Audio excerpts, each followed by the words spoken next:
Saudi government की तरफ से आज से उम्रा वीज़े के तरीके में एक बहुत बड़ी तब्दीली कर दी गई है। अब जो भी उम्रा वीज़ा जारी होगा वो 1 साल के मुद्दत के लिए होगा, यानी 1 साल के लिए होगा और ये मल्टीपल एंट्री वीज़ा होगा। यानी एक बार अगर आपको ये वीज़ा मिल जाता है तो 1 साल के अंदर आप 1 से ज़्यादा मरतबा सऊदी अरब आ सकते हैं और जा भी सकते हैं। दोनों आपके लिए आसान हो जाएगा। लेकिन यहाँ एक बात अच्छी तरीके से समझ लें, 1 साल का वीज़ा होने का मतलब ये नहीं है कि आप पूरा साल सऊदी अरब में रह सकते हैं।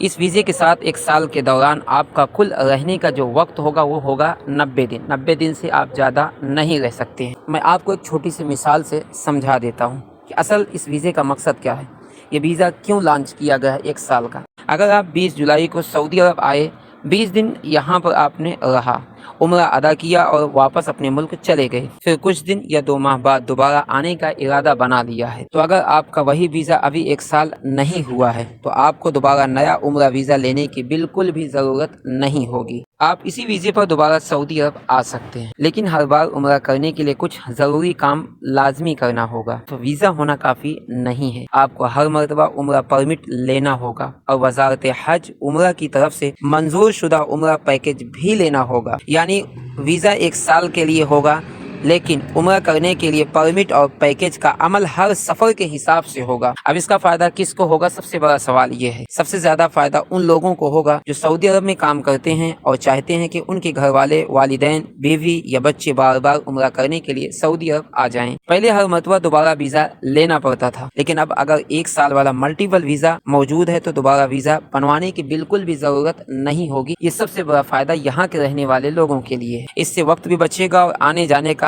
अमल भी बिल्कुल आसान हो जाएगा। लेकिन याद रखें, फ्लाइट, होटल, सफर के दूसरे खर्च और उम्रा पैकेज का खर्चा जो होगा वो आपको अलग से ही देना होगा। यानी कि सिर्फ वीज़ा 1 साल तक आपको मिलेगा। अब वीज़ा आपको हर तीसरे महीना टाइम होगा वो आपको 1 साल का होगा। यानी कि वीज़ा आपको 1 साल के मिलेगा, बाकी का जो प्रोसेस होगा वो आपको हर मरतबा लाजमी कराना होगा। 1 साल जब खत्म हो जाएगा तो आपका वीज़ा भी खत्म हो जाएगा, आपको दूसरे मरतबा वीज़ा अप्लाई करना पड़ेगा। ये थी आज की नई अपडेट जो हमने आपको बिल्कुल आसान अल्फाज में आप तक पहुंचाई। इस तरह की अपडेट पाने के लिए आज ही मुझे यूट्यूब पर देख रहे हैं मुझे सब्सक्राइब कर लें, फेसबुक पर सुन रहे हैं तो मुझे आज ही फॉलो कर लें। मुझे इजाज़त दें, मिलते हैं अगली वीडियो में, तब तक के लिए अल्लाह हाफिज़।